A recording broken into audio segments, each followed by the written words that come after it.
Hi అండి. Welcome to my channel. అయితే ఇప్పుడిప్పుడే మనకొక బ్రేకింగ్ న్యూస్ అయితే రావటం జరిగిందండి. సీఎం జగన్‌పై విజయం సాధించిన ఏపీ ఉద్యోగులని చెప్పి ఒక బ్రేకింగ్ న్యూస్ అయితే చూస్తున్నాం. మీరైతే వీడియోని ఎక్కడా కూడా స్కిప్ చేయకుండా ఎండ్ వరకు అయితే చూసేయండి. వీడియో నచ్చినట్లయితే తప్పకుండా లైక్ చేయండి, షేర్ చేయండి. మొత్తానికి పోస్టల్ బ్యాలెట్ ఓట్ల కోసం వైకాపా శ్రేణులు పడరాని పాటలైతే పడుతున్నారండి. వైకాపాకే ఓటు వేయాలని చెప్పి కోరుతూ చిత్తూరు జిల్లా కుప్పం ప్రభుత్వ డిగ్రీ కళాశాల పోస్టల్ బ్యాలెట్ పోలింగ్ కేంద్రం వద్ద ఆ పార్టీ కార్యకర్తలు, ఉద్యోగ ఉపాధ్యాయుల కాళ్ళు మొక్కుతూ సాష్టాంగ ప్రమాణాలు కూడా చేశారండి. ఇక ఈ ఘటన సోమవారం చోటు చేసుకోగా ఈ చిత్రాలు మంగళవారం సామాజిక మాధ్యమాల్లో అయితే వైరల్గా మారాయి.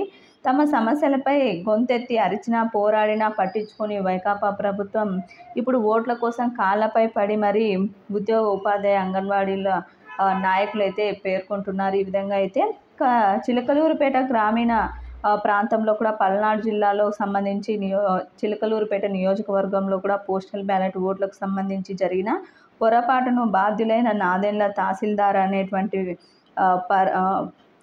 కుమార్ అనేటువంటి సస్పెండ్ చేయడంతో పాటు రిటర్నింగ్ అధికారి నారదమునికి షోకాజ్ నోటీసులు ఇచ్చినట్లు కలెక్టర్ శివశంకర్ అయితే పేర్కొన్నారండి. మొత్తానికి ఈ విధంగా చాలామంది ఉద్యోగులు ఈ విషయాన్ని అయితే చూసి అందరూ కూడా ఈ విధంగా పోస్టులు అయితే చేస్తున్నారండి. ఏపీ సీఎం జగన్పై విజయం సాధించినటువంటి ఏపీ ఉద్యోగులు అని చెప్పి ఈ విధంగా అయితే పోస్టులు అయితే పెడుతున్నారు. ఇది ఇప్పటి వరకు ఉన్నటువంటి లేటెస్ట్ అప్డేట్. మీకు వీడియో నచ్చినట్లయితే తప్పకుండా లైక్ చేయండి, షేర్ చేయండి. Thank you for watching.